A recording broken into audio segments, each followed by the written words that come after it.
Hey y'all, welcome to Pleiadian Point of View. I'm Peyton, and I'm a Pleiadian channel and starseed coach. So in today's POV, the Pleiadians want to talk about one of their favorite topics. And as y'all probably can guess, it is getting in your heart. This is something you have heard the Ps talk about 100 times. This is their mantra, their go-to tool anytime they are helping us humans work through just all those little things that pop up in our life and seem to go wrong. But today they want to take us a step deeper. Now, I'm not going to go back over all of the details of how you bring things into your heart and why we do that and why it's so important. I have talked about that in lots and lots of videos, and I will link them in the cards at the top of the screen. So today we're going to assume you know how to do that. So when we talk, of course, about bringing things into our heart, we're talking about a way to release resistance. And all you have to do it is take whatever is going wrong in your life or your day and literally bring it into your heart. Just imagine you are tucking a miniature version of that person or that thing or that negative manifestation, whatever it happens to be for you, and you're just sticking it in your heart. Because as you do that, you strip the resistance off of it. Now, it is easy for us as humans to make a little mistake as we use this very simple tool. And before we jump into talking about that, don't forget to hit the subscribe button and the like button if you haven't done that yet. Now, as you're going about your life and you're using this tool that the Ps talk about so much of bringing everything into your heart, we can slip into doing something without realizing it. And this is something the Ps have been catching me doing lately that I didn't realize I was doing. And according to them, this can pop up especially for people who are fairly advanced on their spiritual path. So if you are someone who has been on your spiritual path for a while and you've been working with teachers and you have lots of tools and you're very conscientious about your spiritual practice, you are on it every single day and very conscious about what you think about, where you're putting your focus, what we can tend to slip into is when we use this tool of bringing things into our heart,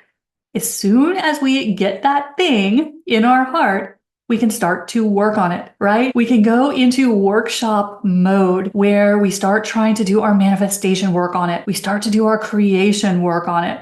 Because this is something that we do naturally when we've been on the spiritual path for a while, right? Because we're so used to kind of keeping an eye at all times on what we're focusing on, always staying positive, finding the neutrality. So when you get to be fairly advanced on your spiritual path, the good thing is you start to use your tools 24/7. You start to do it on autopilot. And that is wonderful. That is what we want. We want our energy tools, our spiritual practices to be second nature. It's what my karate teachers used to call muscle memory, only with thoughts and energy, right? You want to do it automatically. But what can happen when you get to this level of mastery is whenever you bring something into your heart, you can start to work on it, right? You can start to go through all your tools, start to release your resistance around things, start to create things, try to get in the vibration of what you want to create. But what happens is that's not really the point of bringing things into our heart. So when you bring something into your heart, and remember, you can do this for things that you want to create, so positive things, and you can also do this to release negative things. So those unwanted manifestations, those things you're seeing in the world that are making you a little nuts, you can bring everything into your heart. And this is something that gets a little confusing for our human minds, right? We're like, how can something uncreate things that I don't want and still create things that I do? It becomes almost a paradox. But according to the Ps, just trust them. It works. So don't let the ego mind get too fired up about, well, how can I bring good things in and bad things too? How does this work? We want to keep the ego mind on its leash for this process. The ego mind can't really understand how the heart operating system works. So just know that you can bring both good things into your heart, things that you want, things that you appreciate, and also things that you're trying to uncreate or release from your life. But when you bring that thing into your heart, what the Ps want us to kind of focus on today is when we put that thing in our heart, we are surrendering it. We're turning it over to our master consciousness, our higher self, our soul. And we're saying, please handle this. Please convert this to pure creative source energy. So what that means is once you put something in your heart, you don't have to work on it, right? You can just bring that thing into your heart, maybe focus on seeing that thing sitting in your heart, using your imagination. But then the key is to actually surrender it. It's like if you've ever tried to hand something to someone, right? Say you're trying to hand a pencil to someone or a pen.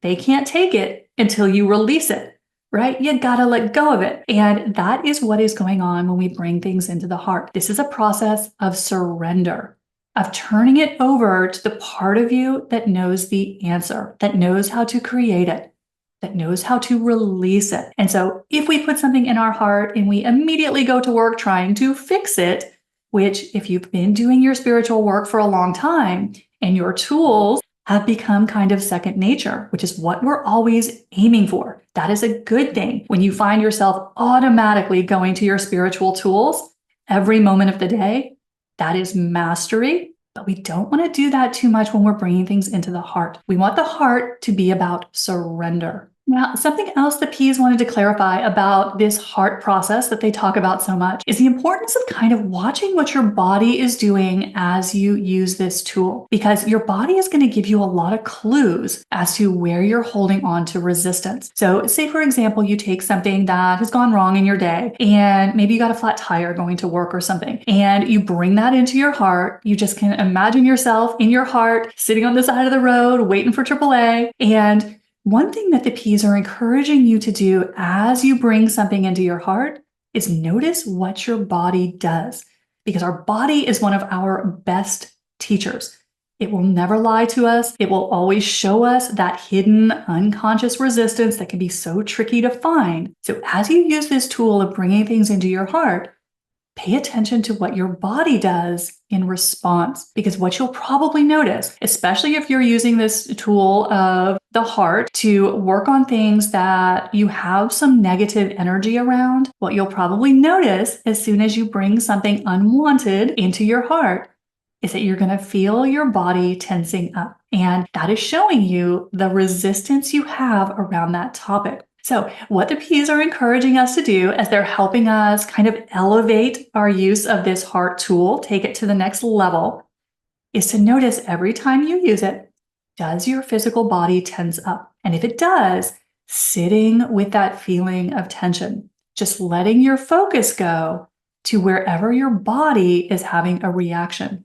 That's going to show you where you are storing the resistance around that issue. And you may find that it comes up in really unexpected places. You may notice that you crunch your hands up into a fist, or you may notice that you get that tension on the back of your neck. So as you start to bring things into your heart, especially those things that we have some resistance around, notice where you're feeling that kind of kickback in the physical body. And then as you do, putting your attention there, because whenever we want to release something, what do the P's always tell us? We have to acknowledge it.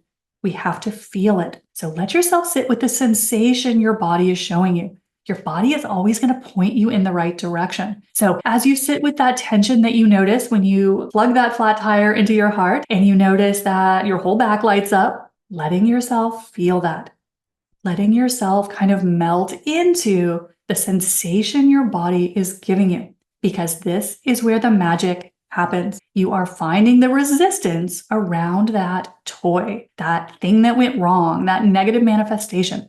You're finding the resistance, and by acknowledging it, by saying, oh, look, that's where I'm holding tension around it, and really feel into that tension, that resistance, what you're going to notice is it's going to melt almost instantly. And that is how you release the negative energy that's creating the negative manifestations. Because what we tend to do, or will be very tempted to do in the ego mind, is avoid the reaction that we have as we do this.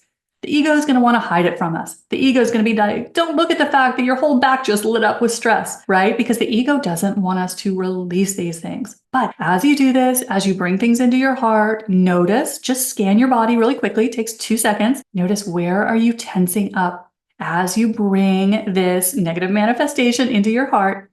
Your body will show you where you're storing the resistance around that thing. And it may surprise you. It may be in your feet. It may be, like I said, in your hands, or in your gut, or on your elbow, on your skin. So it can be somewhere that you're storing this resistance that's a little tricky to find. You wouldn't have thought of that, but that's what this tool is going to do for you. It's going to show you where that resistance is so you can sit with it.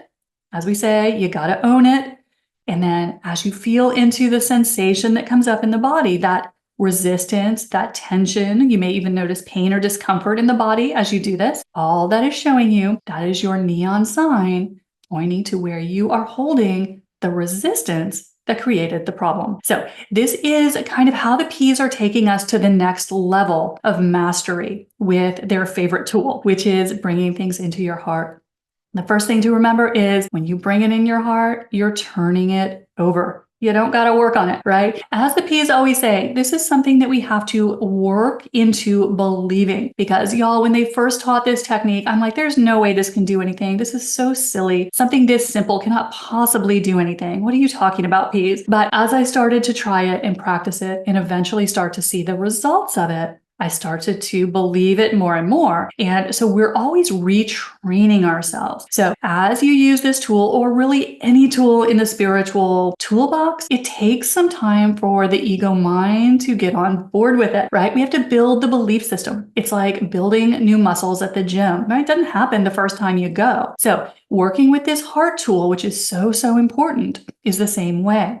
So it's good to try this as often as you can so you start to build that belief in it, that trust in it. But as the P's always say, it's going to take a minute for your belief system to catch up. You're not going to completely believe it the first time you try it. You've got to convince yourself. You have to see the results of it. And so the P's always say, use your common sense with this. Don't refuse to put gas in your car because you're like, oh, I turned it over to my heart, right? Don't be weird with it. It is something that we have to work into. It is a new muscle, a new language we're learning.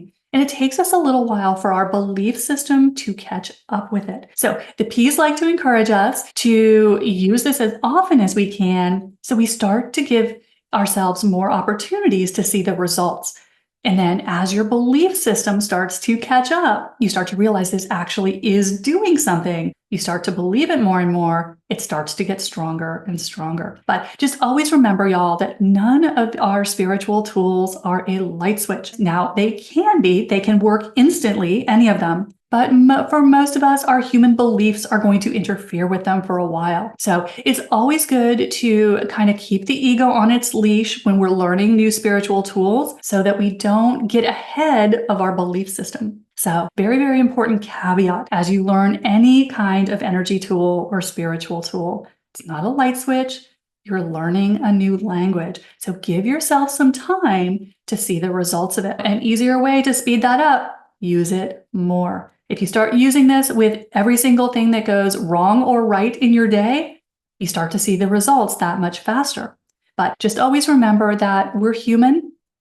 We have very ingrained, conditioned belief systems, and it usually takes us a little time for those to loosen up. So using this heart tool is no different. The more you use it, the faster you're going to notice it working. But just give yourself a little time to kind of lean into it, to learn it, to get comfortable with it. And then your belief system will start to catch up with it. So anyway, y'all, that's just one little simple way that you can take this simple tool of working with your heart, your fifth dimensional operating system, to the next level of mastery, because I know y'all are all familiar with it. You've heard the P's talk about this tool so many times, and now we're graduating to the next level where we start to see new ways to use this and start to understand this at an even deeper level. So I hope this has helped y'all. Don't forget, let me know in the comments what questions you have for the P's. And while you're down there, don't forget, hit the subscribe button and the like button if you haven't done that yet. I'll see you next time. Bye, y'all.